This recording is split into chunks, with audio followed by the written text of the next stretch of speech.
He said something to me. He said, Brian, do you know what the number one killer in America is? I don't know. Is it like heart disease? Is it cancer? And he goes, no, the number one killer in America is loneliness. Airbnb CEO, his name is Brian Chesky. He's a badass in this business. You're worth $30 billion. The problem with success is it tends to amplify things. No one ever told me how lonely you would get. It's almost like I had to go on this entire journey to realize I had everything I needed before I even started the journey. If I die, will I die Brian Chesky or the Airbnb guy just died? This is without a doubt the most unique episode of On Purpose I think we've ever had. Before we jump into this episode, I'd like to invite you to join this community to hear more interviews that will help you become happier, healthier, and more healed. All I want you to do is click on the subscribe button. I love your support. It's incredible to see all your comments, and we're just getting started. I can't wait to go on this journey with you. Thank you so much for subscribing. It means the world to me. The best-selling author and host. The #1 health and wellness podcast. On Purpose with Jay Shetty. Hey everyone, welcome back to On Purpose, the #1 health and wellness podcast in the world. Thanks to each and every one of you that come back every week to become happier, healthier, and more healed. And you know, that's my goal here, to create a community where we can all come together, feel connected by ideas and visions and thoughts that help us in our daily lives. And today's guest is someone who's achieved incredible success, but also someone who I believe is carrying ideas and insights that can be really useful to us on our journey to whatever success may mean to you. I'm talking about the one and only Brian Chesky, who's the co-founder and chief executive officer of Airbnb. In 2007, Brian and Joe Gebbia became Airbnb's first hosts. Since then, Brian has overseen Airbnb's growth to become a community of over 4 million hosts who have welcomed more than 1 billion guests across 200 plus countries and regions. Brian is a signatory to the Giving Pledge and is committed to donating the net proceeds of his CEO equity compensation to community, philanthropic, and charitable causes, something that I'm so passionate about and so excited to dive into. Brian, welcome to On Purpose. Well, thank you for having me. Here. Really excited to be here. This is awesome. I'm truly honored. I think there's very few, as I was just saying to you offline, and I want to repeat what I said. I think it's hard to build something that matters. It's hard to scale something that matters. And it's hard to build and scale something that matters and keep making it matter. And you seem to be doing all those things. We try every day. Congratulations. It's been a joy watching it from afar, and I'm excited to build this relationship with you. I'm excited to talk about this. Yeah. Well, let's dive into it. I want to start off with my first question, which is, what makes you happy today, and how does it differ from what made you happy 16 years ago? I think that I'll start with what I thought would make me happy, and I'll tell you what does make me happy and how they're different. When I started this company like 15 years ago, I started my co-founders. I was totally broke. I had no status, had no power, no money, nothing. And I felt like what would make me happy was climbing a mountain and becoming incredibly successful. And the challenge is that, well, what do you do when you get to the top of the mountain? You've achieved it. And what I've realized is at this point, like I'm 41 years old, and a lot of people ask me like, why don't you just retire? Like, why don't you do it all over again? And for me, I would tell them because the fun is just starting. But the fun of just starting isn't to like get the next billion people. I kind of think of myself maybe more than a business person. You know, you're kind of who you are growing up, and I was a designer growing up. And I kind of think of Airbnb as like one of the world's biggest canvas. Almost never has a designer been given so much responsibility, so much opportunity. And what I love is, you know, like a musician wants to play music, a painter wants to paint, a builder wants to build, a climber wants to climb. And as an entrepreneur, I want to create and connect things and try to like defy the notion of what a business person could be or what a designer could be, because I never met someone like me growing up. And I'm not saying anyone's going to try to be like me, but if I can remind people that there's leadership comes in many different faces, many different flavors, and that a creative person, you know, can run a company, and it can run a really big company, a Fortune 500 company, then that's the very beginning. And I feel like what makes me happy now is working, with people I love. Like one of the great things about success is you can choose the people you surround yourself with. And I get to like work every single day with people I love on ideas that I'm obsessed over. And I'm just so obsessed. Like I think my motivation's changed. I think when I started, my motivation was about myself, becoming something. And once you achieve that, your motivation often turns outward. It's starting to be about giving to other people, to letting them experience a small part of what I was able to experience. And it becomes just about the work. See, when you're not successful, you get validation when people praise you. But eventually, like, you do it for yourself, that you're not doing it for status or success, because at some point you've gotten all of it. Like, how much more is going to make you happy? And so just doing things I love with people I care about, that's what makes me happy today. That's beautiful. I can see that it's true for you too. I can see that it's real for you as you're saying it, which is such a special place to be. And it was interesting when you were talking about this idea of climbing a mountain. I've often thought that there's one journey in life that we take that's upwards, up a mountain, and then there's another journey we all have to take that's inwards to the valley. And that's a journey that not everyone gets to take or everyone thinks about taking because we're so busy trying to get up that we don't often get to go in. Right. And it sounds like you've been excavating that internal part for some time. You can learn a lot about yourself through this journey. And you're right. The biggest journey I've probably embarked on is the one inside of myself. The brightest days of my life and the darkest days of my life have been in the last 15 years. The highs are incredibly high. The lows can be incredibly low. The amount of stress can be unrelenting. The rewards are like hard to even grapple with. When you go on a journey like this, you learn a lot about yourself. And you start to also learn like what's important to you. Starting a company, one of my first investors said, Brian, starting a company is like jumping off a cliff and assembling the airplane on the way down. Maybe another way of saying it is like playing a video game. And it's like 1,000 levels. And each level gets harder. And each level, you learn something about yourself. You do something that's uncomfortable. In each step of the game, you learn something. And the problem with success is it tends to amplify things. I mean, that can be good, but it also can amplify holes you have in yourself. People that are a little bit paranoid get very paranoid. People that are a little deceitful become like completely fraudulent liars. People that are a little narcissistic become like egomaniacs and stuff. And so this stuff can tend to amplify tendencies inside of yourself. And so if you're afraid of conflict, that's going to actually manifest in like not actually dealing with things. If you're not decisive, there's going to be an element of bureaucracy. If you're like get overwhelmed and you get paralyzed, there's going to be inaction in the company.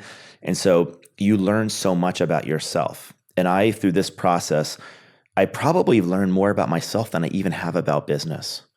And it's been an incredible journey. And it's like incredible lessons. And the company is like a mirror about you, right? Like when you see a company, it's like I walk in your house, and by walking your house, I can step a little bit in your mind. Because you bought the house, you furnished the house, you made 1,000 decisions. And it would take a while for me in conversation to understand you, but I walk in this house and I can understand the 1,000 decisions you made.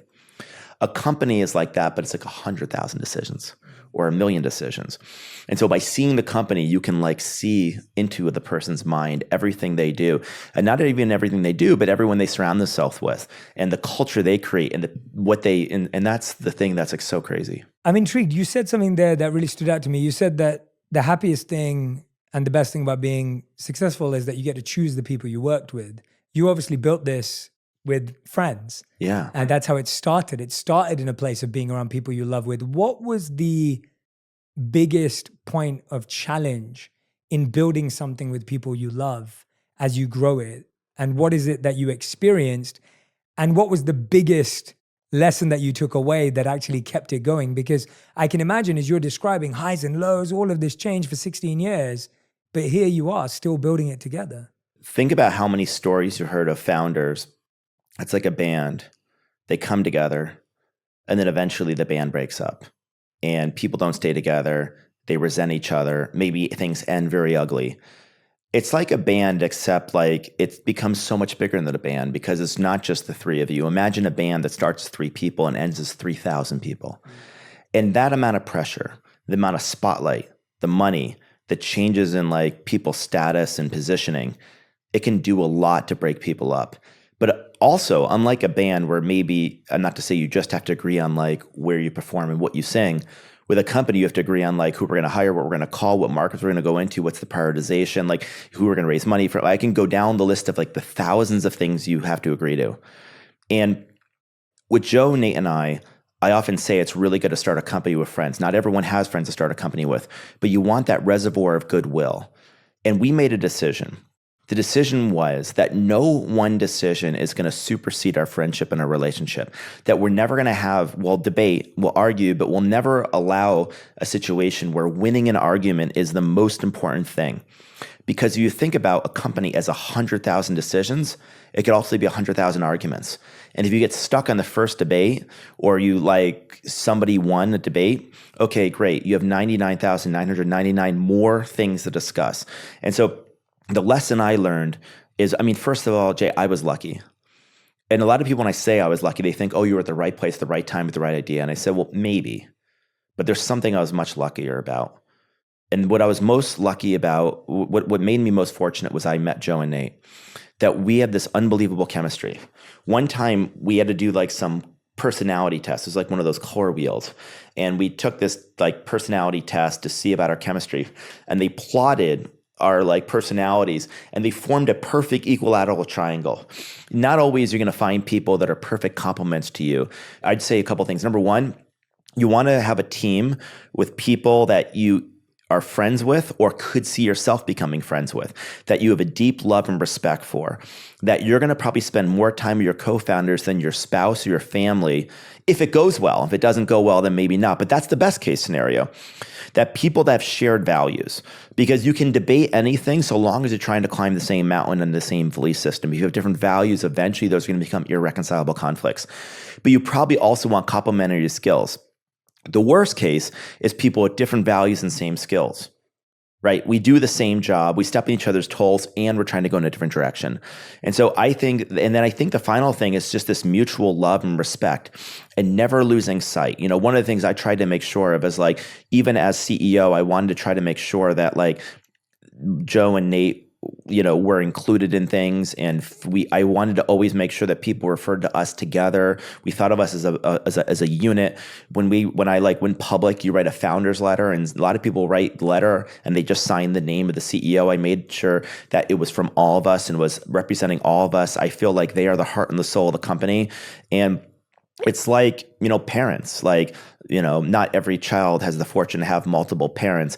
Not every company has the fortune to have multiple founders. But if they're together, they're not fighting, they have a mutual love and respect for one another, that's going to permeate the company just like it permeates the health of a child. And Joe and I kind of thought ourselves as parents in the company as a child. I'd never have had kids, but, you know, there's something about that. And I think who you are in that relationship permeates every single thing. If the founders fight, the employees fight. If they have respect for one another, that is going to be a model that other people throughout the organization are going to copy. And that's what I've learned from that. I think what you're saying is very, very true. And it's remarkable that you've been able to hold on to that. I mean, I remember just comparing it to something very minuscule, but I think a lot of people will be able to relate to. It's like, I think with your bros at college or at school, you'd always be like, we're not going to fight over girls. Yeah. Right? We're not going to fight over women. And then there'd always be the guy who trades the friendship for a girl, and then like the whole thing's lost. And that's lost. A short-term decision. Yeah. And I understand why people make short-term decisions. They make trade-offs. They want to win. But as long as you think about the arc of your life, and that life is only like who you're with, and that you don't want to be alone at the end of your life, and you certainly don't want to be alone at the end of the journey. If I'm climbing a mountain, I want friends by my side that can like provide supplies with me, and like, you know, like being the only one in power is actually quite lonely. Having been in that little bit of that position, I've now could tell people that you want to share it, because otherwise it's incredibly isolating and lonely. And, you know, like if you get all the credit, you could also get all the blame, and it can be very difficult and so be able to share that with Joe and Nate, and now to be able to share that with the people that I get to pick to surround myself with. That, I mean, that is one of the most fulfilling things. And, you know, great relationships get better with age, and they give you energy. They make you better. They hold your negative tendencies in check, and they pull out like creative ambitions in you. They see potential in you that maybe you don't see in yourself. I never imagined that I could be CEO of any company. I didn't think I could be CEO of a pizza shop, let alone be CEO of a giant Fortune 500 company that did over $60 billion last year in bookings. Like, that's completely crazy. And I've learned a lot of lessons from this journey. One is, I think we all were born with like unknown potential. And I think the other thing is, sometimes the best people in your life will be people who see potential in you that you didn't see in yourself. And I often wonder, like, why did Joe and Nate even agree to like let me be the CEO? Why did Joe tell me one day in 2007 to pack everything in the back of an old Honda Civic and drive up to San Francisco? Why did he think that was a good idea? And years later, he's told me. And he told me that we went to college together at RISD, and he saw something in me. And it's possible he saw something in me that I didn't even yet see in myself. And this is like the hero's journey. Somebody might believe in you. They might see something in you. And that's what I got with Joe and Nate. And I think I believed in what I think I saw. They saw potential in me. What I saw maybe was potential in this idea. That if people could experience what we experienced that first weekend, when we host 3 guests, that this would be an idea that would spread around the world. I think we have an easier time imagining living like this on Mars and living differently on this planet. But which of those two do you think is more likely to happen in the near term? It's really hard for us to imagine sociological changes. We can all imagine technological changes. We can imagine things getting bigger, faster, but it's hard to imagine us living differently. And I don't think that we were visionaries per se. I think we were expeditionaries. And I think we discovered something. One of my first investors, Paul Graham, he said, what do you know? What unique knowledge do you know that has afforded you the ability to start this company that no one else has? What do you know that no one else understands? And I think that we discovered something. We discovered that like people are fundamentally good. You know, you read the newspaper.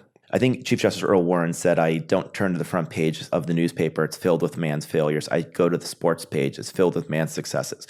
I think we live in an abundance of data reinforcing that people aren't good.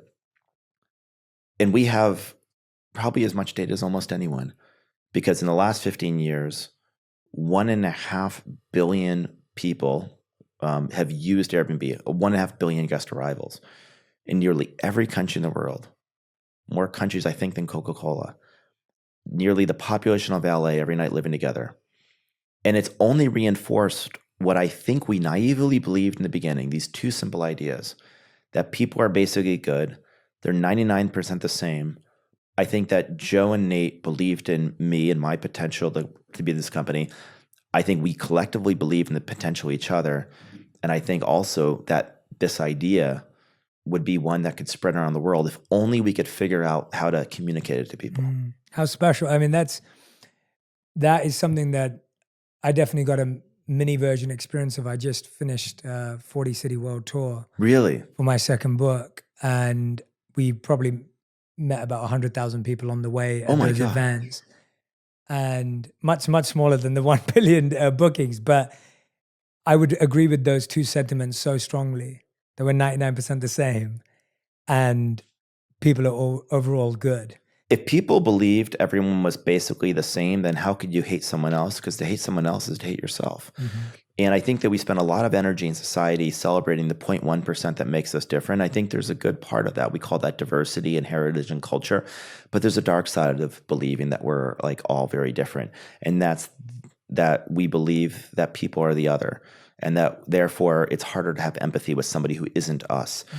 And I think that the best way to understand that somebody is similar to you is to walk in their shoes and to like just, there's an old saying, it's hard to hate someone up close.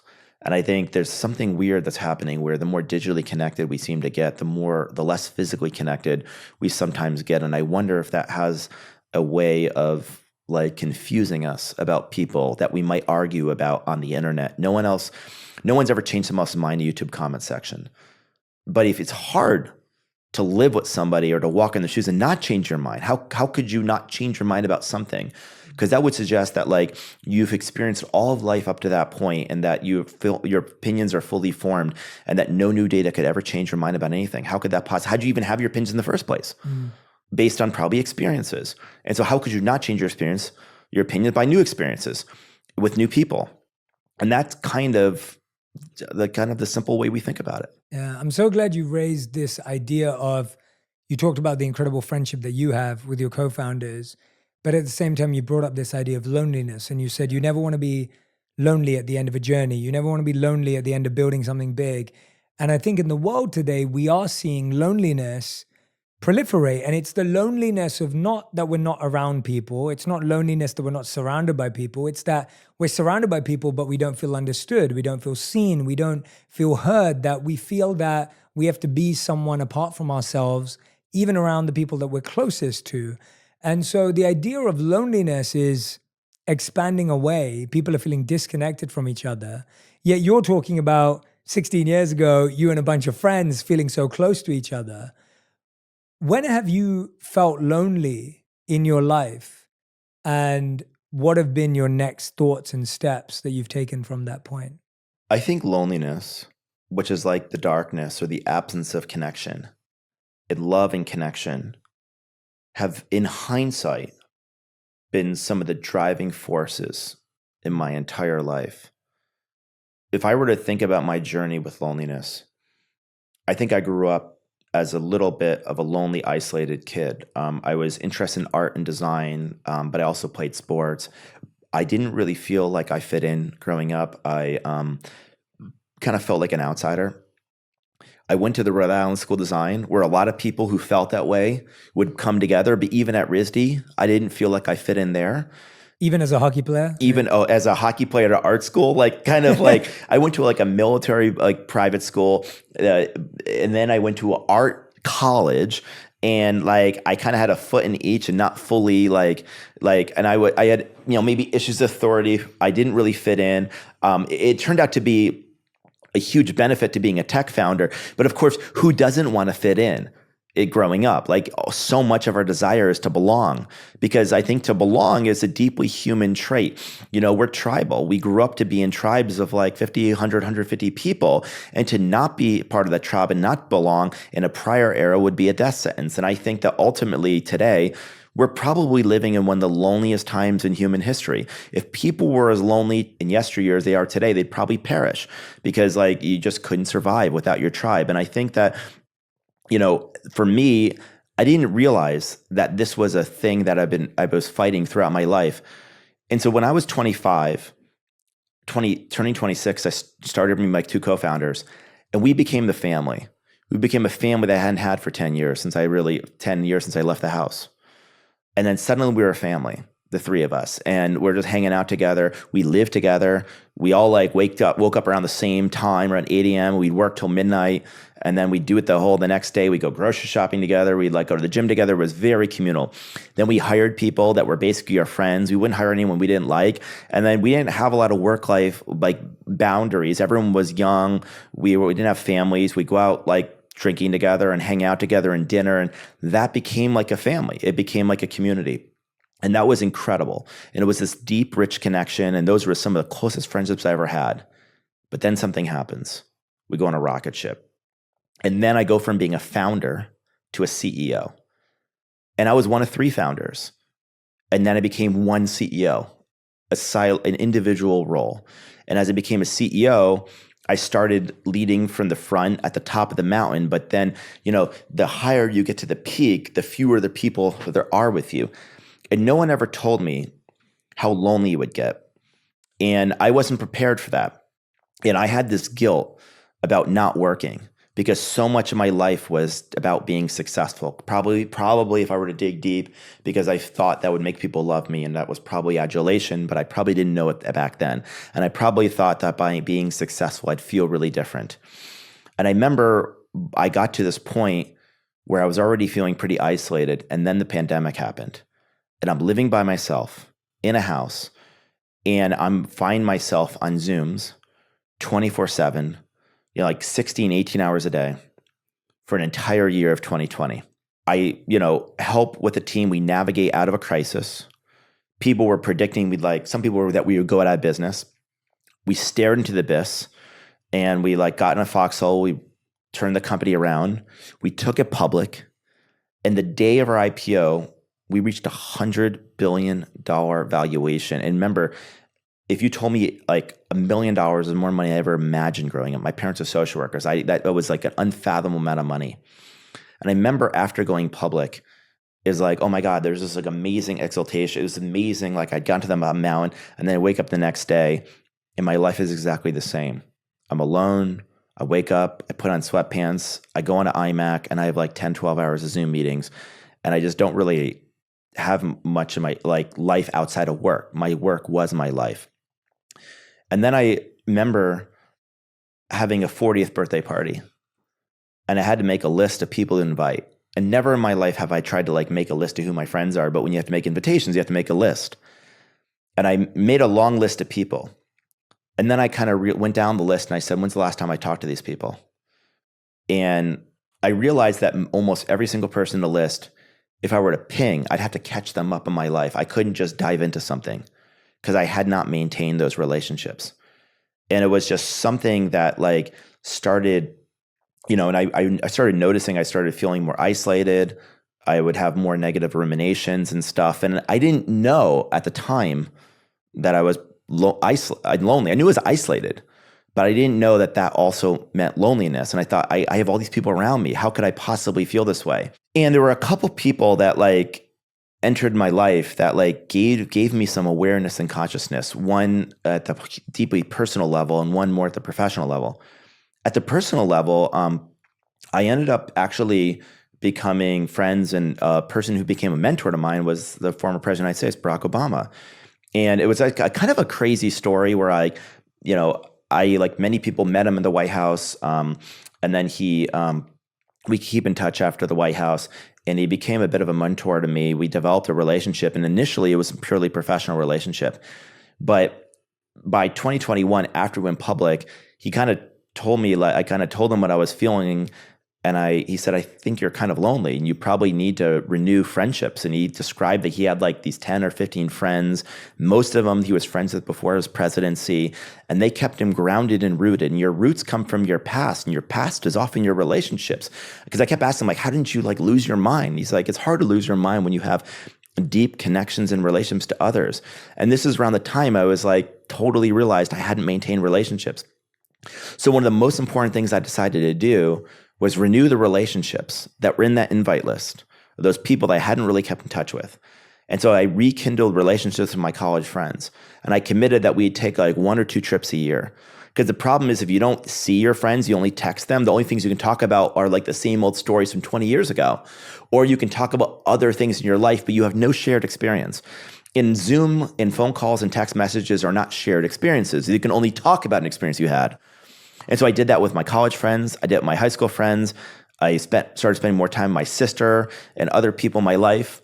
I ended up getting a dog, a golden retriever named Sophie, Supernova. And the crazy thing, Jay, is I can tell you, the ride of Airbnb and having all the success and money and power and all this stuff, it can be amazing. I'm not saying it's not amazing, but I actually think it's almost like I had to go on this entire journey to realize I had everything I needed before I even started the journey. That the thing that probably gave me the greatest life satisfaction was a thing that I didn't even need money for, and I didn't even need to have success to achieve. Relationships, many of them I had before I started. As you know, I think you had Robert Waldinger on your show, and he, I actually met him last week for the first time. He is, as people listening are probably realize, he was a Harvard professor who's run the longest study on human happiness. It started before he was even alive. It's an 85-year study, and the question was, what's the secret of happiness? And of course, I don't think they thought there was a silver bullet answer, and of course it is, and it's relationships. And I think that that's what I've learned, that as I've reconnected, I've felt this light and this love permeate me, and I think it's made me a better leader. Because one of the things Robert told me is 50% of CEOs are lonely. Now, somebody listening say, oh, poor CEOs. Well, I would say, I don't think I want society to be led by a bunch of lonely people. Exactly. I don't want society to be led by a bunch of lonely people, because lonely people are less trusting of other people. They're more paranoid. They're less resilient. They will typically have less empathy because they will push people away. I don't think they're as connected. They make worse decisions. And so we do not live in a world where people are lonely. And we especially don't want to live in a world where leaders are lonely. And so this has been one of the defining things in my life. So I think the first part of the answer is for me to deal with my own sense of isolation and loneliness. And again, Jay, I thought loneliness was something that like people's grandparents experienced in their life. I didn't think it was something the young person experiences. And the other person I met is the now and former Surgeon General of the United States, Dr. Vivek Murthy. We hired him during the pandemic because a lot of people were afraid to go into Airbnbs, and they were worried about like germs on surfaces. And so we hired him to do this, basically create cleaning and sanitation protocols. But I remember having a conversation with him, and he said something to me. He said, "Brian, do you know what the number one killer in America is?" I'm kind of paraphrasing the conversation. And I said, "I don't know. Is it like heart disease? Is it cancer?" And he goes, "No, the number one killer in America is loneliness." And I said, "Loneliness? What are you talking about?" And he said, "Yeah, being chronically lonely is worse for your health than smoking a pack of cigarettes a day, and can take 15 years off your life. And not only that, but about half of Americans are lonely. 2 out of 3 teenagers by some studies are lonely. And it's not just that they're lonely, it's that this is leading to a lot of mental health issues. 1 in 4 teenagers have suicidal ideations. That's not just teenagers. You see there's a crisis with men and boys. There's a crisis with 1 in 3 seniors are lonely. This is so I started realizing this is like a really big crisis. It may be a way to say it's a crisis of disconnection. And I started realizing global warming, maybe you could say that's disconnection with the earth, and that loneliness is disconnection from each other. And maybe loneliness at the most fundamental level starts with disconnection from yourself, that you're running away from something. And that sometimes trying to be successful in climbing a mountain is running away from something, because you think that what you are isn't enough. And if you become more, you'll become something. And that is the problem, because of course we never fully leave our history and our psychology. And so then I started learning about loneliness at the intellectual level and started asking, well, Airbnb is a global community. We have hundreds of millions of people. Some of the best ways to connect with other people are through travel. I was using travel and Airbnb to connect with my friends, because most of them didn't even live in the same city as me. I started realizing, you get to my age, you're 41, you have a public company, you have a couple of choices. You can just stop and say retire. You can do something new, or you can just say, my work is just getting started.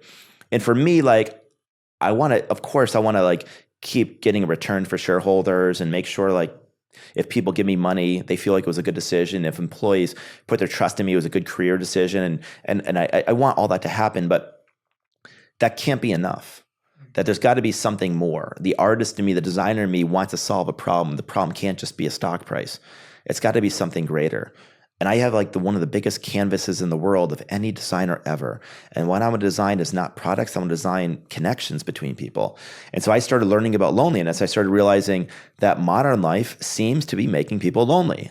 And there's all sorts of theories. Maybe it's that everything is digitized now. The mall is now Amazon. The theater is now Netflix. The grocery store is now Instacart.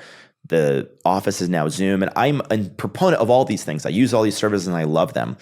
But the problem is it's like ingredients. We evolved, I think, to be in physical proximity with one another. And as we spend more time online, we seem to be spending less time together. And I think we have to be very, very careful as a society what kind of future we want to design for ourselves. So I guess for me, loneliness in its solution, which is reconnection, has been both a personal mission and now a bit of a professional mission. And a product or a service can't help with that, but a community can. And if Airbnb can go from a travel service to a travel community, if we can be in the business of trust, where you understand one another and we can help you connect with people in your life or meet other people, that to me would be where the next chapter is. And there's something about solving your own problem and then wanting to trying to spread it to others is, I think, one of the most fulfilling things. They always say the best way to start a business is solve your own problem. And I think that's what I've been trying to do.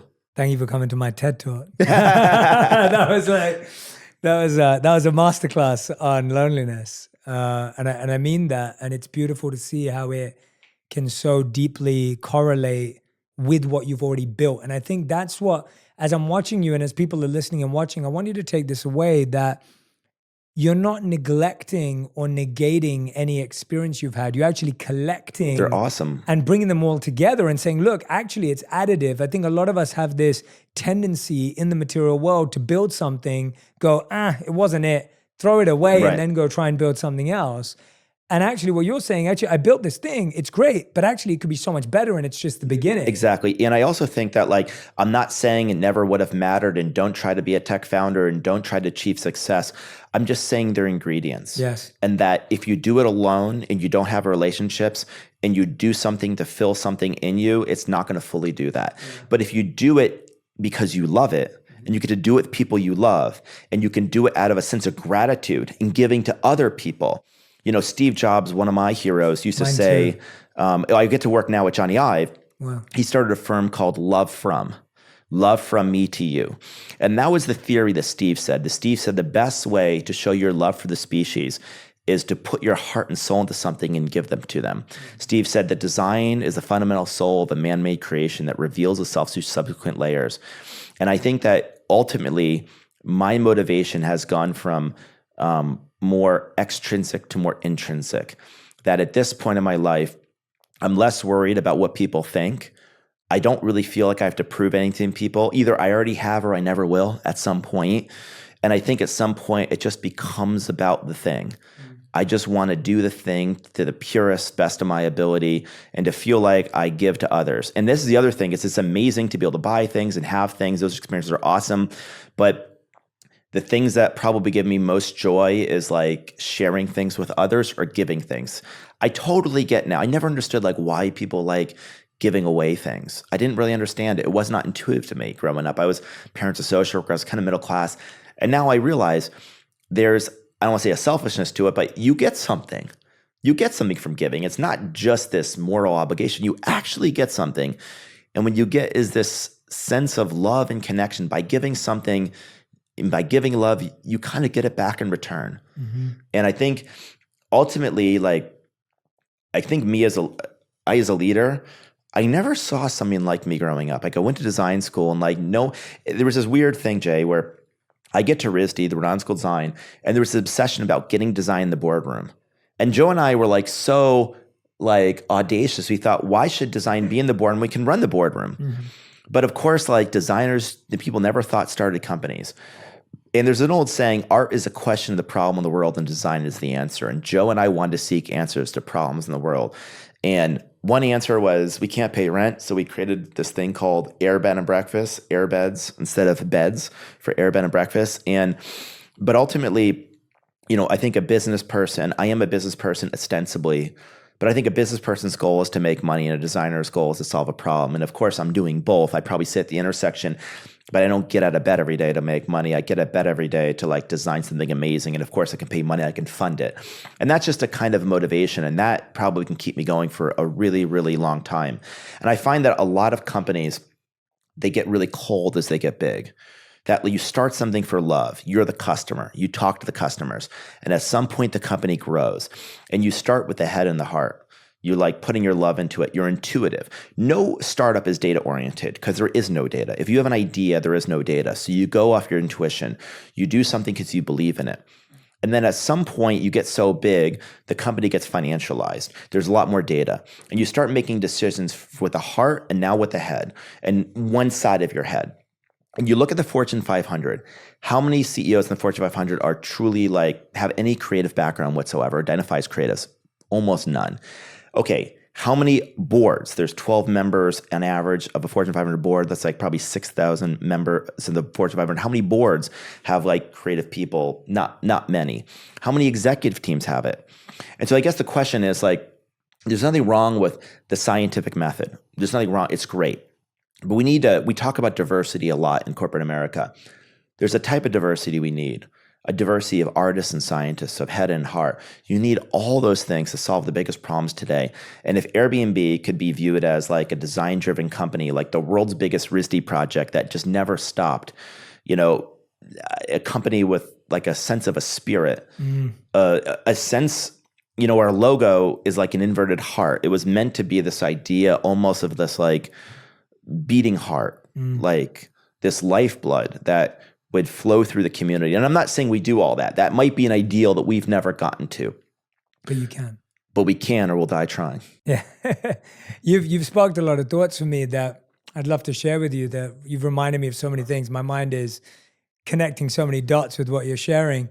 The first thing that came to mind is, it's really there's a beautiful statement by Paul Tillich, who's a writer, who said that it's fascinating that there are two words in the English language for being alone, yet we only use one of them.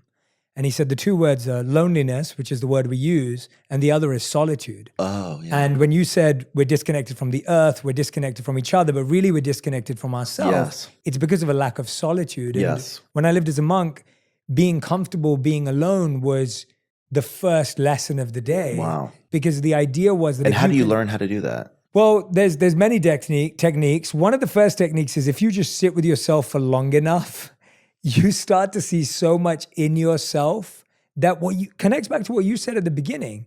If you're able to explore and take an expedition into the darkest parts of yourself, if you're able to go into the inner sky and extrapolate all of the feelings, the messages, the emotions, the things you like, the things you don't like, now when you sit opposite another human, you can see the complexity and the simplicity of them as well. The challenge is we've never looked at our own darkness and complexity. There's a great, one of the great mythologists of the 20th century, you probably know, is Joseph Campbell. Of course, I he had love this Joseph great quote, "The cave you fear to enter lies the treasure that you seek." Mm-hmm. And I think that so many of the things we do in life are to run away from things, to avoid opening that closet to see what that monster is. But that's where the treasure is. Exactly. And so being trained to sit with that monster, with the discomfort of what that actually looks and feels like. And what you were just saying now about this heart and this head, or the design and the art and the creative and the entrepreneurial, I think is so powerful because, so you mentioned Steve is a hero of yours. Same with me. I feel like I've studied everything he's ever said or written. And one of the things I love, this was an interview that Mark Zuckerberg was doing with Prime Minister Modi from India. And he said this on stage to Modi. I believe this was in San Fran. And Mark said to him, he said, when he was struggling with the direction of Facebook, now Meta, in 2009, which is 5 years old, Facebook is, right? He went to his mentor. His mentor happened to be Steve Jobs. And he said to Steve, he said, what do I do? I'm struggling. I don't know which direction Facebook should go in. Now, if you think about 2009, Steve Jobs is undoubtedly one of the most connected humans on the planet, has access to money, tech, everything you could possibly ask for.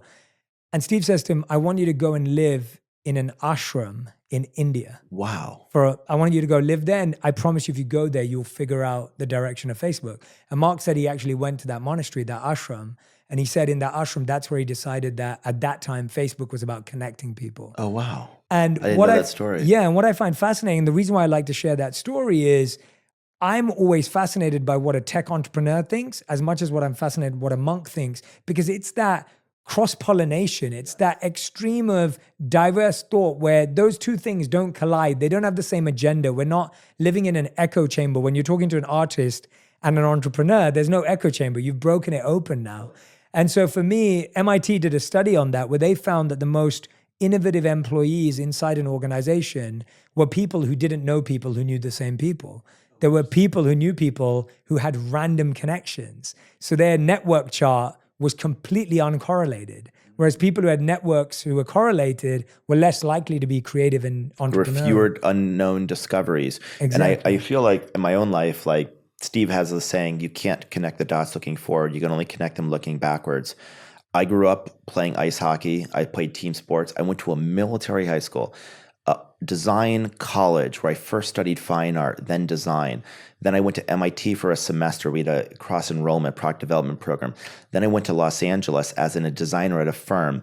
Then I went to Silicon Valley with very little and got thrust into the technology industry. And it turns out that I did not know how any of these experiences would add up together. And they all came to me. And every single one of them I've used, every single experience, but I could never have reversed engineered how to get there. And it is amazing that, like, Steve used to say, the best engineers were also poets. And he was really saying that, like, creativity is about connecting dots. It's about having disparate experiences and bringing them together. And if you haven't had a lot of different experiences, if you aren't very multidisciplinary, you're not going to be able. I mean, Einstein was like a violinist, right? I think a lot of the greatest scientists have leaps of the imagination. They're not just using empirical information. And a lot of the greatest artists, they have an organized mind. Sometimes they have a fascination with numbers, and so you start to bring things together. And I think that is exactly what we probably need in this world. I mean, we need more creativity. Whenever you see two bad options, you don't like it.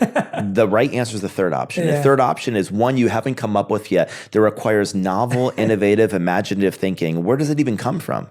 Where does creativity come from? If creativity, I don't know if Einstein ever said this, but there's a quote attributed to him that logic can take you from A to Z, but imagination can take you anywhere.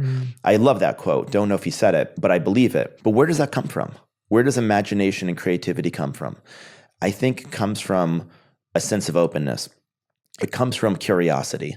It comes from maybe not first following your passion, but following your curiosity with a deep intensity and being curious about so many different things and trusting that you can be curious about something and learn about something, not knowing if it will ever be useful, and have the trust to say that every single thing you'll do in your life, you'll do with accumulation of every single experience you've had before. And that the more places you've gone, the more people you meet, the more things you learn, it will all come to you. And you might not know ahead of time how it will be useful. And honestly, if I hadn't gone to military school, I probably wouldn't have been so organized. If I didn't go to design school, we probably wouldn't have been as creative and innovative in our thinking. If I hadn't played team sports, I probably wouldn't have understood about camaraderie.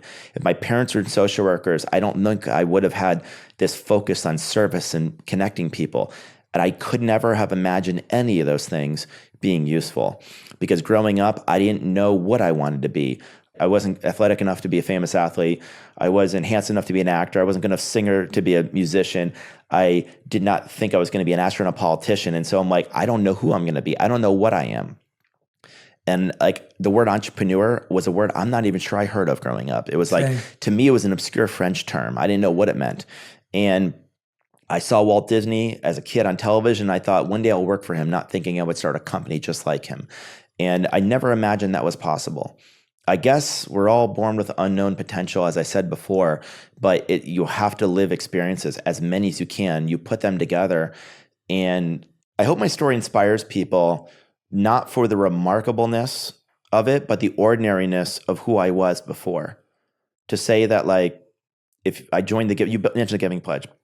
If you ask my teachers in high school to predict which of their students would be a signatory of the Giving Pledge, I do not think I would have been the top of their list. I don't think that takes anything away from the teachers. I think it just means that maybe that potential is in so many of us, and that's also maybe a little bit random and anything is possible, and you, like, the story you tell yourself might not be accurate. And I hope that my story inspires people from the ordinariness of where it came from, that I was just like everyone else, but 100,000 decisions later, with enough resilience, creativity, curiosity, and determination, you wake up one day, you're like, oh my God, look where I am now. What I really value about that perspective is, as you were defining creativity in so many brilliant ways, one thing that came to my mind was creativity is being able to connect the dots where everyone else sees anomalies. Yes. And so if you look at your journey just as a series of random dots, they're all anomalies. Social working, hockey player, design student, like they're just random things, but you're able to actually paint this tapestry where you're going, well, actually everything that I do today, and I've often felt that in my own life, that I lived as a kid growing up in London.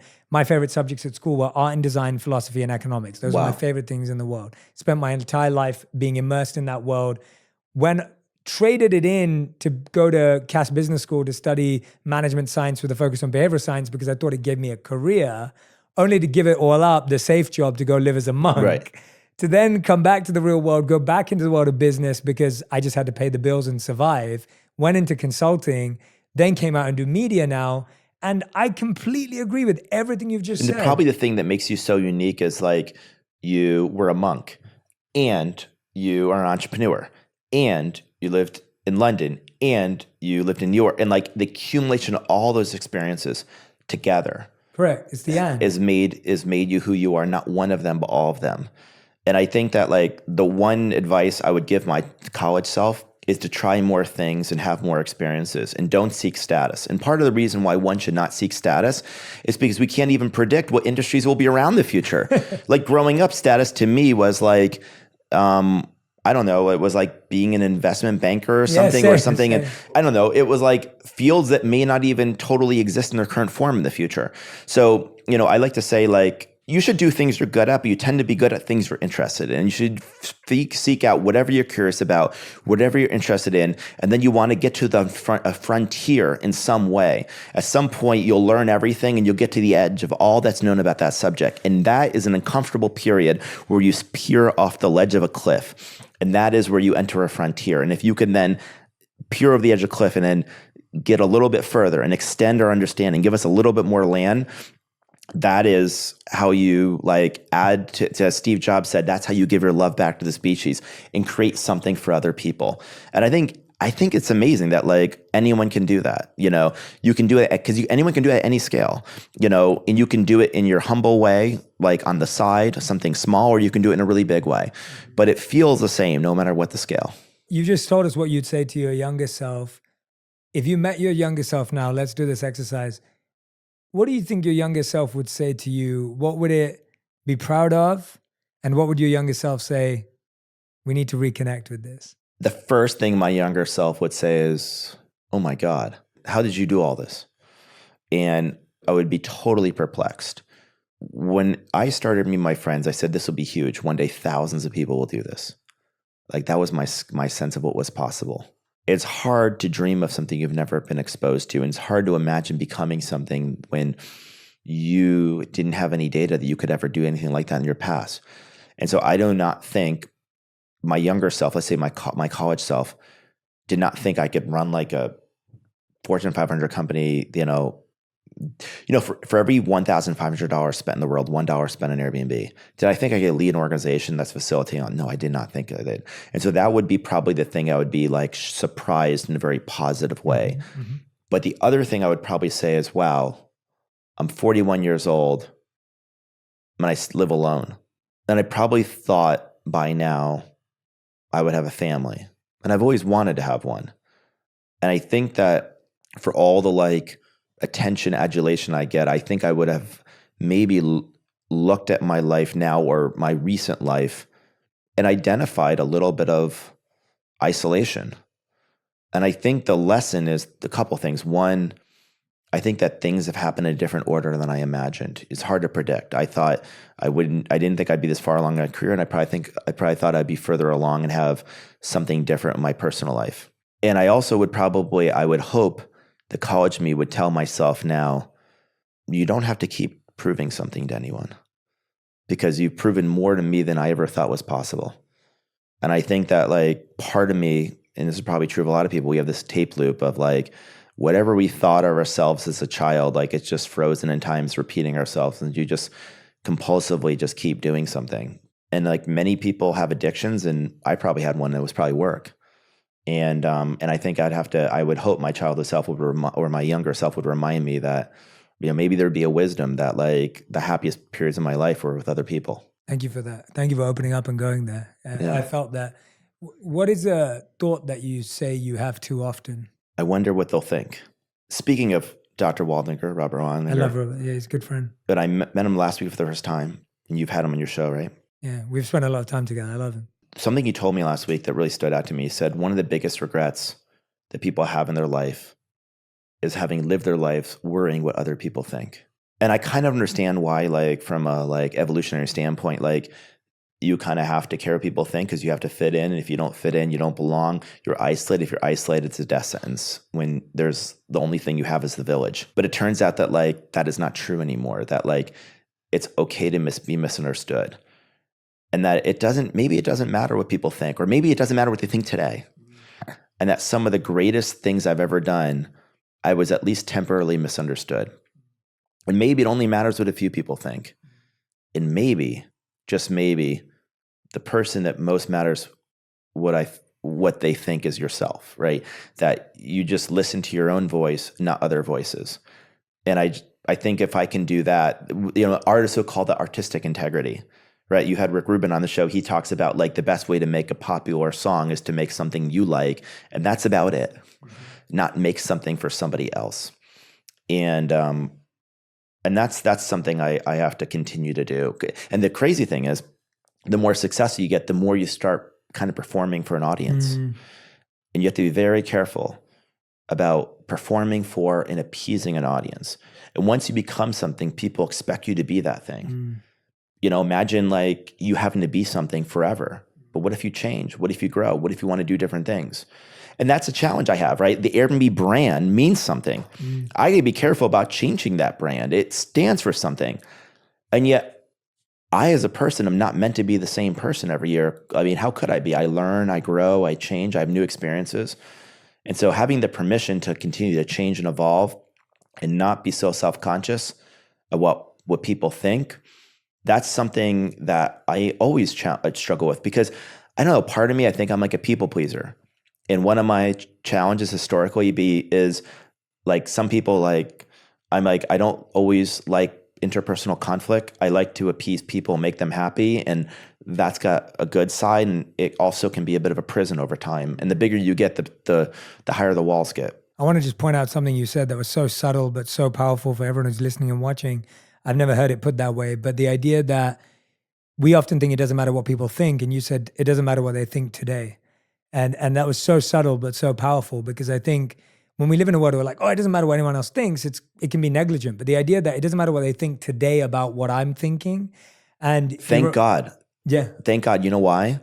When we first came by the idea, one of my first investors said, don't worry about people stealing your idea. If it's any good, everyone will dismiss it. We tend to believe things were good in hindsight. Some of the most revolutionary people and ideas were revolutionary because they were misunderstood in their time. That if you have to be at some point in your life willing to be misunderstood.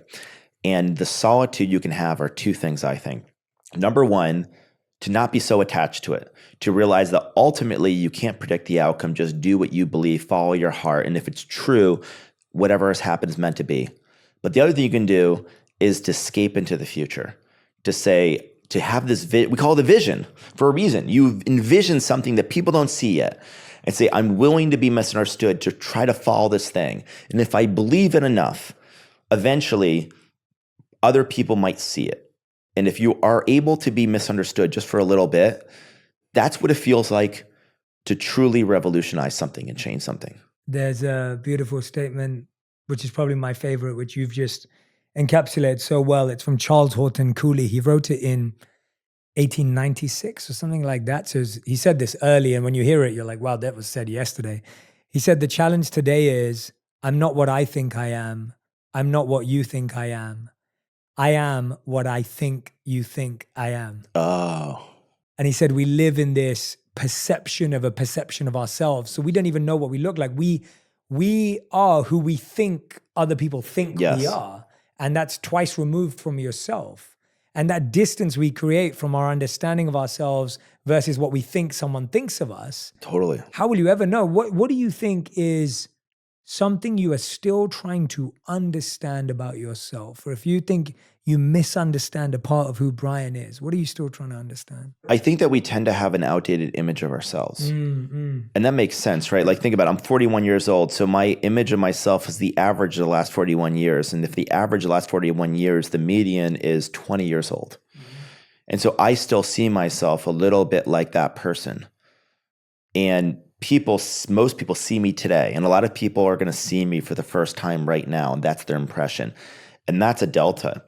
And I often wonder, like, sometimes I probably have had a little bit of imposter syndrome. Like, what do people see in me and why do they follow me? And like, because they do. Like at some point you're a leader, and you're a leader because people choose to follow you, and you don't like impose yourself on them. They ultimately believe in something.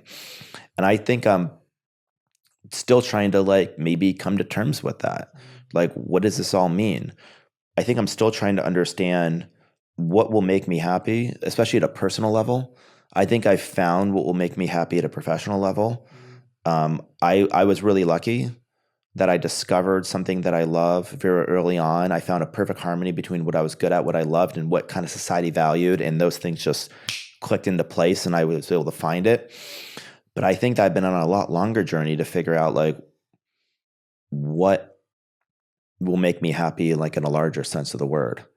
And it turns out that success and status to some extent have benefits, and but it's not, it's certainly, to say it's not everything's an understatement. I think I'm still trying to learn that. And maybe I'm trying to figure out, at this age with so many resources, like I almost feel like in a way my life's just beginning. And so it's just beginning then, and I can't connect the dots looking forward. It's a discovery of who am I and who am I meant to become? Like, is this my story, or is this the end of this, the middle of the story, the beginning of the story? And what am I meant to do next? And I'm kind of learning a lot more about myself every year. That's a brilliant mindset. That's so empowering. And I'm hoping for everyone who's listening and watching, that is so phenomenal to hear from you, because that is the journey of life. Like the questions you just laid out, like if you weren't asking those questions, how boring would life be? Right. Like how unmeaningful and unfulfilling would it be? And the fact that you're asking those questions at this point. Maybe one other thing, can I Please. add? Oh, of course. You can add whatever you want. So over a year ago, it was February, Russia invaded Ukraine. We got word that there would be like millions of refugees. And when this broke out, I remember my co-founder, Joe, calling me up and him telling me something. He said, when a crisis of this scale happens, we should ask ourselves one question. And that question is, how can we help? And I always wanted to believe that if I was like a CEO during World War II, I would have like been helpful. And I always try to use, that's the other device I use. I try to think about how I'll be viewed in the future, but I also I always think in a crisis, how do I want to be remembered? Even if no one will remember me. And I think anyone can do that. How do you want to be remembered by history? Even if it's just an intellectual device, because maybe not a lot of people will remember. That's okay. But live your life as if you'd be remembered. And what I realized was one of the most important things, and then we ended up helping provide housing for over 100,000 refugees, and it was an incredible team effort. But it came from this basic idea of how can I help? And maybe that is the other version of my question in my life. At this point, how can I help? With everything I have, I've hired some of the most talented people in the world. We have enormous amounts of resources. We have this incredibly advanced technology. I have this pretty big megaphone. What do I do with that? And I hope that what I do provides me happiness. And I've noticed that the things that make me happy are like kind of helping and giving others. I don't mean to sound cliche, but like you start to realize like what provides happiness and value for you. And so that's kind of something that I keep thinking about. And that's what I love about like entrepreneurship and creativity and design is you make something maybe initially for yourself, but then for other people.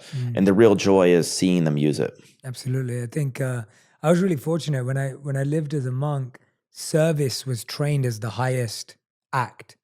Service was like imprinted in us as the highest act, that the act of giving, the act of serving others. Interesting, yeah. And it was so counterintuitive to everything I'd learned growing up in London, because it was always about getting and achieving, and giving and serving were never part of even our vocabulary, let alone being a part of life.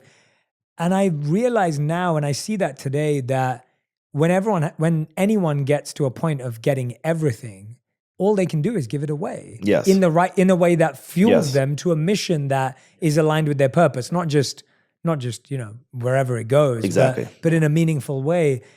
You talked a bit about, which I loved, about the younger self saying back to you that, you thought that things would happen in a different order. Yeah, totally. When you think about that, being single or being, in your words, like being lonely, you're such a mastermind at so many things. What's the thought that blocks that? What's the worry that comes up, the anxiety that stops you from masterminding that part of your life? I've been able to look inside myself to know a number of things. I think that I grew up feeling a little bit like an outsider. I wanted to feel like anyone, like I belong. And I found through achievement that, I would feel these feelings that I thought were like love and I would feel better, and all that. And I think it's this incredible and positive to a point, but if you're not careful, it can become all consuming. And the thing about a tech company or a startup is like, it's like, imagine you like, again, you have a 3-person band that's now a 30,000 person band, or, like a 3 million person. There's always more you can do. It can, if you're not careful, become like a one-dimensional addiction. And I think that it's like the thing that made me successful was my singular focus. But I have to be careful that the thing that could then turn against me is my singular focus. And so I think it's like the way to live my life in the next 20 years can't exactly be what I did in the last 20 years. But the last 20 years worked out pretty well. So why would I do anything differently? But of course, if I don't do anything differently, then I'll be 50 or 60 and nothing will have changed. And so I think it's really about like seeking community. The word community means harmony, to live in harmony, in balance, and having that. And so I think it's just old habits and habits that have been rewarded. So, but you got to be very careful about those habits. I think that's what it is. And I also I don't know. What do you think? When I listen to you and being with you for the time that we're spending together, and obviously it's the first time we've met. Yeah. You're someone who has extreme clarity about what you want, who you are, what you're working on, what you're struggling on. And my question would be, or my hypothesis is, does that clarity exist around what you want in the personal space? I think that's a big insight. Yeah. And maybe that's what I'm still trying to discover. Yeah. I would say that you sound so clear that if you actually had clarity, then I don't think it would be hard. But it's hard to have clarity. That's the hardest thing in life is to have clarity. clarity. That's a good point. And so when you have clarity, it will be so much more easier for you to create. You can't create something if you don't have clarity. That's a great point. And so that would be my I love that. at least. And that's what I was going to ask you. What at least are those sprinklings of those clues? Let's go with that word. What are the clues of what you think could develop into clarity around what you're looking for in a personal way? You've talked about so prolifically about what you want professionally, which is this using Airbnb as this phenomenal platform to build community and connect people and, eradicate loneliness, which I love. Like, I love that. That's phenomenal clarity. And it's so inspiring. And I could get behind that today, right? Like so what do you need to get behind yourself in the personal space? I feel like I'm professionally like a 60-year-old in a 41-year-old's body, and personally like a 25-year-old in a 41-year-old's body, because I'm like, I have a foot in the future and a foot in the past, or like I'm in totally different timescales professionally and personally. And it kind of makes sense, right? Where I am. A whole bunch of my life maybe was a little more on hold or done in a different order than I imagined. So the question is like, how do I get clarity? When I started Airbnb, before we started Airbnb, I didn't know I wanted to start a tech company, and I wanted to be like about helping bring people together. And I was going to start with these two people, and I was going to be a technology founder, and I was going to marry art and science and do all this stuff. I couldn't have known any of that. But there were some things I did professionally that are probably clues to what should be done personally. The first thing is I had endless curiosity. I had role models, heroes, people I looked up to, and both well-known people and lesser-known people. I had an intense curiosity. I was drawn to certain types of people, and I had action. It's like if you can't follow your passion, you follow your curiosity. Where does it take you? And like you're not going to start a company by like never like starting, and you're not going to build a personal life you want by not starting either. And so you just go on that journey, and you will. I think you will find what you want if you start and you keep moving. Yeah, that feels right. Something like that. I'm excited to see you. I'm excited to hear about how you take that short moment of clarity that we've gained into the future, because no, that's great. I really feel that you've found in your life that you've always been exactly where you're meant to be, not in the luck sense, like you said, of the right timing, right? But that each one of your experiences has made you make better decisions. And I think that maybe the like exciting thing is like, what if I can't connect the dots looking forward, but I will realize in hindsight, wow, everything just fell into place. Like this thing led to that thing, led to that thing. Yeah. And that would be fun. It'd be fun to check in a handful of years and see what played out. Yeah, definitely. And it's so interesting that you keep quoting this. I've never met someone who loves quotes as much as I do. So it's fun hearing them back from you and how they've played out in your life. What if anything today, apart from everything we've talked about so many things, what if anything today keeps you up at night? Or do you sleep really well? I don't know if I sleep that well. And not to use another quote, but Pablo Picasso had a saying, the older you get, the stronger the wind gets, and it's always in your face. And I think that could be true of companies. What keeps me up at night is, like people ask me in the professional context, so what keeps you up at night in the company? Like, is this something happening? What keeps me up at night is something not happening. What keeps me up at night is the idea that we grow into something that I was meant to disrupt. 2009, Airbnb takes off. So we started in 2007, 2008, it takes off by 2009. I go on a 10-year journey. It's now late 2019. And I remember having a bad dream, that I woke up and I was running a company that was unrecognizable from anything I ever attempted to start. It was like I was in a wilderness for 10 years and I came back. And I remember going on a hike in Bolinas, California, where Joe had a summer house. And we went on a hike, Joe, Nate, and I.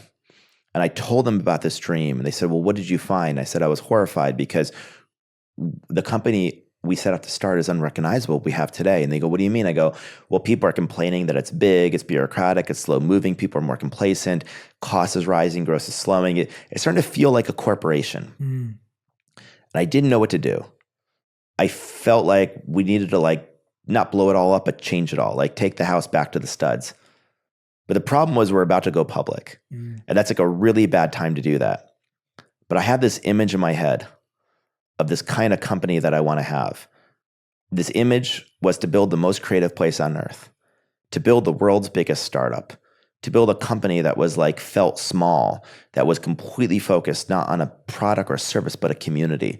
I was starting to come to the conclusion by 2019 that you can't be big and have a soul. At some point, those things were at odds, that the problem was being big.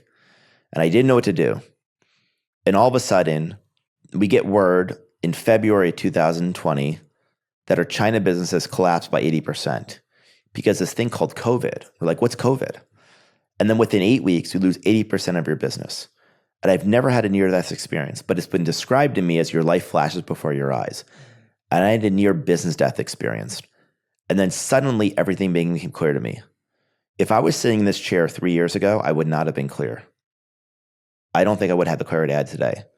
There's something about almost losing everything. And everything I had, at least at that time, I thought was professional. That gives you clarity. Imagine your house is on fire and someone says you can take 20% of the things out of your house. Suddenly you have to make that choice. And you get really clear about what's important. People start telling you, I want Airbnb to exist. You say, why? And they tell you. It's as if they're giving the eulogy before you're even dead and how you want to be remembered. And you start to ask yourself, I don't know what's going to happen, but how do I want to be remembered? And at that point, we stepped into action and we basically rebuilt the company from the ground up. And this is to, again, bring it back one more time to Steve Jobs. I met two people at that point in my life who changed my life. One was Johnny Ive, who was Steve's partner in design, and the other was Hiroki Asai, who was Steve's creative director. And they told me about the way Steve ran the company. And actually, a funny, even further aside is, I remember one time, I went to Steve's house. I never met him, but and I saw these books on the shelf from Robert Oppenheimer, and I asked his wife, what is with the Oppenheimer books? But as I started studying, I realized that it was this idea that almost like Robert kept the whole bomb in his head, that this idea that the leader collects all the information and that you're the center, that it's not a pyramid. You're not top down, you're inside out. You're the sun of a solar system, but your job is to emit light and bring decision-making in, to pull in this shared consciousness. And I started realizing there was a whole new way to run a company that wasn't divisions. Think about what that sounds like, divisions. We are divided, but totally integrated. As small, lean, elite as possible, creative and analytical, technology and humanities, that we'd have one flow. We wouldn't be metrics oriented, we'd be basically idea oriented, and we'd measure the results. And that we would there's this really specific way we ran a company. And that was basically the way I found ourselves out of a crisis. And so the lesson of the story is, through that, I was able to get a lot of clarity through this crisis. I was forced to answer and ask all these questions that I never had to do before. But I hope on the personal side, I don't need a crisis to answer those questions. Yeah, that's exactly where I think we're headed. That you have an opportunity to avoid the crisis. Yes. In order to not be. Not everyone needs that crisis. No, you don't. It sounds like, do you still, when you present ideas, they're so visual, you see them. I feel Totally. like you can see everything when you're talking about it. And I can see it with you. Like Everything I feel in my like, head, yeah. my mind is like a three-dimensional model. And all my ideas, think of it like a tree. The trunk of the tree is your very first principles, your root ideas. And then they have branches, and the branches have branches, and those branches have leaves. Or it's like a space, a three-dimensional space. It's multi-dimensional and colorful. And this is what we call the model, your model of the world that you want to live in. And as you gain more information, you keep changing the model in your head. I kind of describe my mind running Airbnb as, imagine a chessboard, and you have to see a few moves ahead.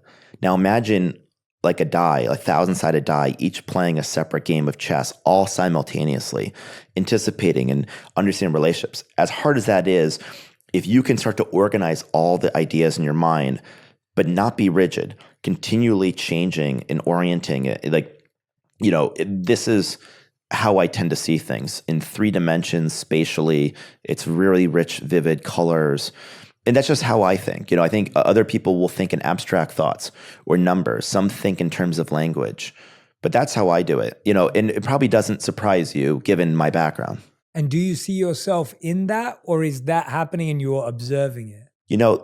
You might have hit on something. There have been times where I'm trying to design a world that I want other people to live in. And I think it's like I want to vicariously live through them.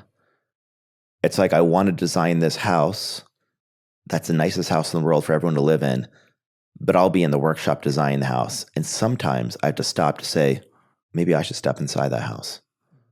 And I think that's a crux of it, actually.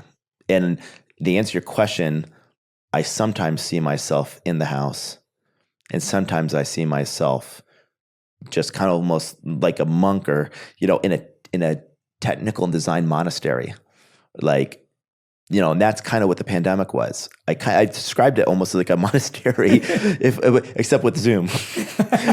but if you didn't know I was on Zoom, you just think I was meditating all day, right? Yeah. Like I'd just be sitting in one chair. Yeah. And so that's a great thing. I think that many times we as leaders, especially tech founders, I think that many tech founders basically design the kind of world they want to live in because the world they grew up in was inadequate in some way and did not make them happy. And I think the challenge of those tech leaders is to make sure that they step inside that world and live that world themselves. And when you don't do it, then sometimes you start to forget why you do things and you get disconnected. Wow. You're making me think of all this now. You're making me think too. I love it. No, and that resonates so deeply and strongly, because I also think that without purpose, tech entrepreneurs also can sometimes, not even just tech entrepreneurs in general, or anyone, can build something that they monetize that they would never want to live in too. Yeah. And that sometimes people don't know why they're doing it. Correct. They started it for a reason. Maybe the reason was extrinsic, I want to be rich and successful, but maybe it was intrinsic. Maybe there was something.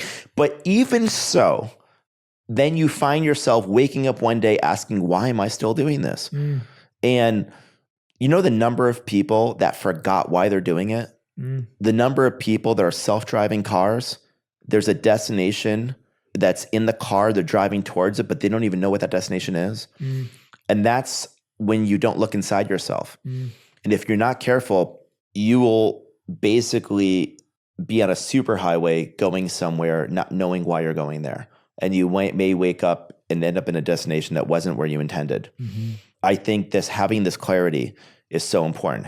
Who am I? What do I value? What do I want to do in this world? It's like taking the time to reflect. And I think the best businesses are really introspective by introspective leaders. Like when we started the company, we were really clear, here's our mission. And it wasn't just like a mission statement. It's like, here's exactly what we're trying to do. And now it changes. Here are our values. Here's the kind of people I want to like work with. Well, what do they all have in common? They're curious, they're optimistic, they're kind of creative. They tend to like hosting other people. Okay, those become what we call values. What are the shared lessons? What are the shared stories? And the more you can start to be really reflective, you're right. The more you're clear about what you want, the more you get it. Our problem isn't in life probably that we don't get what we want. The problem is we don't know what we want maybe, or we pursue things we are unconsciously wanting that are counterproductive to what will make us happy. And if we can just wrap our arms around that, some of the hardest things to change are our own thoughts. But in a weird way, they also seem like the most possible to change. And so that's something that I've seen, like some of the loneliest people I've met are some of the richest people I've met. Some of the most isolated people I met are some of the most successful people I met. Some most confused people I've met are the most powerful, because at some point the power and success can be confusing. You know, you had a purpose, but you also have all these demands and these stakeholders. You can get fused by appeasing people. And you I think that happened to me. Like, I think I started Airbnb and I had a really clear vision. And I think I got into a wilderness where I kind of got confused. And a lot of founders have described becoming confused. A lot of leaders get confused. And I totally see how that happens. And I think finding your way back home is key. I would be intrigued to see, if you close your eyes now or whenever you chose to see what you saw when you looked at your personal life. You're talking about your professional life as being all these thousands of decisions moving. And you say like kind of that period of self-reflection, right? Yeah. Like, I think I saw somebody who was kind of almost punishing myself and romanticizing suffering, because I thought, you know, to some extent, I maybe believed that I was going to give everything to the company. And it was like this selfless act, but it became so selfless that I then could start to lose a sense of myself. I mean, you know how weird it is? I always kind of joked, like, if I die, will I die Brian Chesky, or the Airbnb guy just died, you know, like, and like, am I Brian or my Airbnb? And like, you know, like they get really, one is an icon. That's a noun and verb, you know, ubiquitously around the world. The other is a person that not a lot of people really know. And it's very careful that I started becoming the company, and this company started becoming me. And I think 70% of that was good, because that meant the company, I think, was a person. It had a face, is humanistic. It was in the details. But when you become a company, you cease to be a person, and then you lose a sense of yourself. And then you become an icon. And by icon, I don't mean famous, I mean iconography. Icon is short for an iconography, and iconography is for a symbol for something. And of course, people are much more than symbols. And I started seeing that I started becoming a symbol and a thing, and I stopped listening to myself. And by the way, like, you get pressure from shareholders to like drive a stock price. You get pressure from, you know, employees to make it a better work environment. You get pressure from hosts, but no one gives you pressure for yourself in your personal life. If you don't create that own pressure, you will that will be that's the one person that may not put their hand up. Hey, everyone else will. And if you don't listen to yourself, and I think that's been part of the second chapter of my life, is like kind of designing the world I want to live in, and then living in that world and choosing to actually live in that world. And you've interviewed so many people, but I'm so surprised how many leaders don't actually live in that world.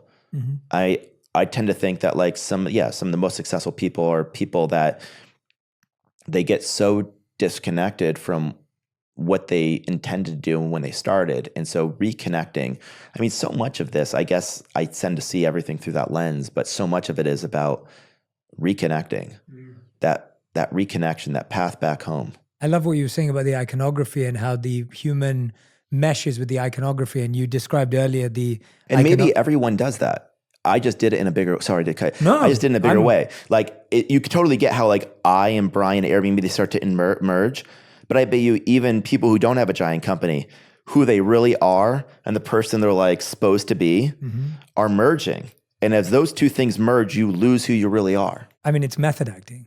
It's literally method acting. It's like we are all pretending to play a role, only to believe that that role that we pretended to be is now us and has replaced us. And it's even harder. I'll tell you why. Because when you built Airbnb, it had iconography. Yes. Brian didn't ever have iconography. Like there wasn't like a mission list and a value list like before, when Brian existed before. And so if you were to draw the iconography of Brian, the person, not the Airbnb, I'm intrigued as to what that would look like if you started to design that.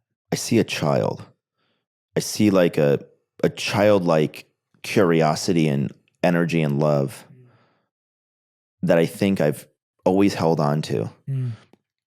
I also see the world like through this idea of family and community. And I think when people hear the word family, they think of like their parents, their siblings, their children. And I think I see like, I asked like my co-founder, Joe, I asked him like, what would success be for Airbnb? He had this crazy audacious idea. He said to redefine the word family. And I've realized that like so much of my life has been trying to do that. I see this like childlike person of curiosity and wonder, that I've never left that sense of wonder, that I'm open to be vulnerable and guided by love and like wanting to treat those around me like family. And what I mean by that is I try to do anything for them. And I hope that my friends, if they ever heard this, they would feel like that resonates, and that's not just a pure ideal. That's the iconography. I would hope that iconography is true to some extent. I guess as I think about it even deeper, I've used the word loneliness, connection, and community, but maybe at some deeper level, the deepest word is family. And what bonds family is love. And like, I think that like, as families have gotten smaller and smaller, we've gotten more and more isolated. And if we could re-expand that word, and maybe that's like too idealistic, but like just even a little bit to your like close friends and to other people, and just try to like re-expand that circle. That's kind of what I would want. If I design the world around me, then I better design it with other people in it. And as you see that, do you see the child, or are you the child as you visualize that? It's funny. I kind of see both. I see, like, are you seeing the child sitting there, or are you seeing the vision through the eyes of where you would be? I feel like a timeless image of myself. Like I'm like young and old at the same time. Like it's not just one age. I'm like, I can see the child of me, and I can also see this like grown up that I always like, that is protecting. And so I have like both sides, the protector offering security and bringing people together, and the child who is vulnerable and seeks love and wants to just be open and totally curious. It's almost like I have this image, like you sit at the dinner table, where you like as a kid with your parents, your siblings, whatever. My image is that, but it's a very big table with a lot of people. And, and that's not just my close family that I might have. It's, maybe like the broader people in my life that I have around me. That's, I think, the image I have. And I think that's in a space that's very well designed. Very well designed. And I have a design aesthetic that's fairly modern, but also whimsical. I don't like coldness of modernism. I like it to be like colorful. And so, yeah. Beautiful. Yeah. I saw, if you're okay with that, I want to share something that came for me. To me, the clarity is that it's not even the merger. Often what you said so beautifully was like, I see my younger self and I see where I am now, and the now's protecting, but the childlike is that love, that joy, that community, the family. And it's like they're hand in hand. Like it's not a merger of the two. It's not an integration. It's a hand in hand. Oh, it's because really great. There's a wisdom that you have today that you didn't have then, and there's a wisdom you had then that you don't have now. And it's just hand in hand and walking together. I've always wanted to believe that I can have the wisdom of my grandparents and the curiosity of a child. There you go. In one, that I have Walt Disney, one of my other idols, used to, in the front of Disneyland, he says, "Here you leave the world of today and enter the world of tomorrow, yesterday, and fantasy. He said, I have a foot in the future and a foot in the past. And I think that's partly what I have, a foot in the future. And that future is one of maybe curiosity and looking forward and futurism and technology. And then I have also a foot in the past. The foot in the past is my roots. I think I oscillate between the two. You know, culture and technology, massive scale, become one of the biggest in the world, with like the desire to always be a startup and always be close knit. It's like these two paradoxes, competing forces. Yeah, and I think that is a tension that I think it's a really interesting tension. Now you're making me think about all this. Like, I'm sure some of this stuff I've never really, not only have I not talked about it, some of the stuff I'm kind of not even really thought about that until now. I'm just really thinking about it. One of the things when you're like you run a giant company is you learn scale. When you start a company, you're tiny. You have to do everything. You have to like things you don't even think about. Like, you have an office, which is your apartment, and you need to like buy a coffee maker and go buy the coffee, and you need to like have a name for your company. You actually need to check if that name's trademarked, and you got to buy a domain name, and you got to like have a story for the company, and like then you've got to like make sure you have a legal corporation. You now find a lawyer. You got to interview the lawyers, and then you got to like actually decide what you're going to make. And you say, well, how do I make things? Like, and I could go down the 100,000 things. You're in the tedious details. And then if you go on a rocket ship that I go on, 15 years later, $1.5 billion times it's been used. You end up at some massive scale. A scale that's bigger than you've ever imagined. But as a founder, you never let go of those details. It's like a founder is different than a professional manager. A professional manager never saw it small. And as a founder, not only did you see it small, you created what was small. And so as you see the full scale, you tend to zoom out and zoom in, and zoom out and zoom in. And it's actually a really helpful skill in life. Whenever you need a different perspective, you can zoom in or you can zoom out. And I tend to do both. I go in and say, well, what about this? What about this? What about this? And go into the smaller and smaller detail. And then I go back to the present scale. It's like a satellite map. It's like the powers of 10. Zoom out to space, zoom in with a microscope. And that is just a way to think about things. And you're constantly doing that when you run a company. You see the big picture and you say, what does this mean? You dive right in and you zoom out. And a lot of leaders, they struggle. They can only do that medium altitude. They can't see the fullest picture, or they get stuck and they can't access the smallest of details. And the entire universe exists in the smallest detail. And that's what you discover when you zoom in and zoom out. You start to realize the relationships. And it allows you to both run something large and still connect with somebody at the most intimate human level and not lose your mind along the way. Yeah, it's that balance between recognizing what's possible through scale, but at the same time being able to be embracing of your own insignificance. Yeah. It's like you see the significance, but yet you recognize it's insignificant. And that paradox is where... It's so fascinating. Yeah. The paradox is the only thing that's fascinating. Yeah. Like, the human mind is a paradox. Like, all of these...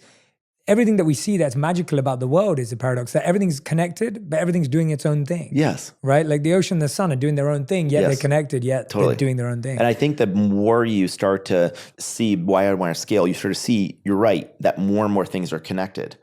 But because everything's connected doesn't mean they're all the same. And the more you learn about the details of things, the more you realize how different everything is. And so but then you realize they're actually in some deeper way related, and that you spend the rest of your life kind of in that discovery. Yeah. And you know what I've observed that is the connecting force, at least up until now in my life, is that everything that we've just talked about, everything in the universe that we see is serving uniquely. What connects it is that it's serving. The sun is serving. The water is serving, the trees are serving, the trunk of the tree, the leaves you talked about, the flowers, they're serving. Everything is giving a service. Everything's interdependent on everything else, that we tend to have this illusion that we're separate from one another. And I think that even like loneliness might be a a reality, which is the way you perceive the world, but aloneness may be a illusion that you're not as alone and separate as you think you are.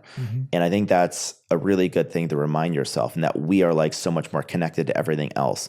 And that I think so much of creativity is just first embracing the fact that everything is connected in some way, and it's your job to discover and make connections and find relationships and similarities.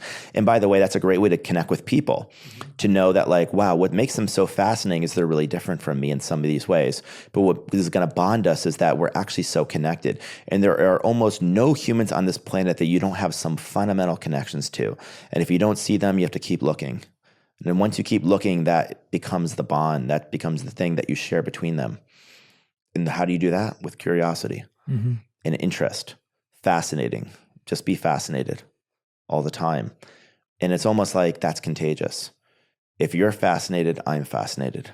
Somebody once said that to me, a director who I was doing a film shoot, and he said, if you're fascinated, I'm fascinated.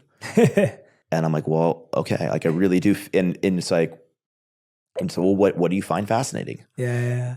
I often say to people similarly that if you don't find someone interesting, it's because you're not interested. Yeah. Like you're not interested enough. There is something interesting about every person. There is something something interesting about everyone and everything. And that is what that is, I think, what curiosity is. And like, you know, you find the game within the game. You find like in school, like I think so many people in school, like they're not interested in subjects because they're abstract. But if somebody's obsessed with basketball, then teach physics through basketball, teach biology through basketball, teach history through basketball, the history of, so you find something you're interested in. And I think the great thing about starting a company is I had no interest in learning about accounting. I had no abstract interest in learning about leadership and management and organization. I had no abstract interest in understanding like technical architecture, but I had an interest in how we should account for all the money we're making, what technology platform we should be on to enable Airbnb. And through something I was already interested in Airbnb, I was able to learn all these other things. But if I had to learn them abstractly, the way we're taught in school, I don't think anything would have stuck. And so Airbnb became that model, this world. And I have learned almost everything through this world that I've been generally co-constructing with my coworkers and with the community. And it's just like, I like to joke that Airbnb is like the world's biggest RISD project that just never stopped. And we just kept building it and kept building it and kept building it and kept building it. And the bigger we build, the more I learn and the more I discover. And yeah, I've seen so much of the world through the creation of this really big house, so to speak. Yeah. And it's pretty wild. It is pretty wild. And it's just getting started, hopefully. It's just getting started. Brian, this is without a doubt the most unique episode of On Purpose I think we've ever had. Really? In 4 years. And, no way. I don't just say stuff like that. You can check with these guys. And but we end every episode with a final 5. These are 5 questions I ask pretty much 90% of them to all guests. And these are your final 5, Brian. They have to be answered in 1 word to 1 sentence maximum. And I will probably destroy that pattern, but we'll try. So, Brian, these are your final 5. The first question is, what is the best insight, advice that you've ever heard or received or read? It's better to have 100 people love you than 1 million people that just sort of like you. And so do things that don't scale. And if you do, maybe people love something you love so much, they'll tell everyone about it, and you might end up with millions of people after all. It's kind of a long sentence, but it's a great sentence. It's beautiful. It's perfect. Second question, what is the worst insight, advice you've ever heard, read, received, or come across? Anything that involves chasing status. Not because it's bad, but because it's actually a horrible way to even get it. Love that answer. Yeah. Question number 3, how would you define your current purpose? To try to help bring the world together, even if it's in the end a small way. Question number 4, if you were being remembered after you were physically gone, what would you hope to hear? We miss him. Fifth and final question. I ask this question to every guest who's ever been on the show. If you could create 1 law that everyone in the world had to follow, what would it be? Sometimes people ask me, if you could impose 1 thing on the world, what would it be? And I'd say everyone would have a passport and everyone would walk in someone else's shoes. And I think if they were to do that, there'd be like such a greater awakening in the world. So maybe everyone was forced to live someone else's life and to step in someone else's shoes. And the more different, the better. Well said. Brian Chesky, everyone. Brian, that was, as I said, the most unique. I think it's really interesting, something that came to my mind and heart. And since this has been such an intuitive conversation, I feel I should share it. You know, in our professional life, we have business partners, but in our personal life, I don't think we often think about having human partners. And I really appreciate you dancing with me today, going there with me today, and being human partners for each other. And you definitely did that for me today. You brought out of me things I didn't know, that I haven't gone to for a while. So thank you so much for inspiring me and enlightening me in so many ways. I truly had a special internal experience myself. Well, I think I've learned about myself through this process. It's amazing the amount of time you can go through in your life without stopping and taking a look at things. And when you do, my God, like that just changes your perspective on everything, doesn't it? Absolutely. Thank you so much. I'm Thank so you. grateful for you. Well, thank you for having me today. Thank you so much. Such an honor, such a pleasure. And everyone who's been listening and watching, if you're with us, then make sure that I want you to let me know what was your favorite moment. There are so many great moments, but grab a screenshot of where you found your favorite moments so we can see all the seconds and minutes so that everyone can go listen to it. I love seeing what deeply connects and penetrates through to our community, because this is all in service of you. So thank you for everyone who's been listening and watching, and thank you, Brian. Thank you, Jay. If you love this episode, you will also love my interview with Charles Duhigg on how to hack your brain, change any habit effortlessly, and the secret to making better decisions. Look, am I hesitating on this because I'm scared of making the choice, because I'm scared of doing the work? Or am I sitting with this because it just doesn't feel right yet?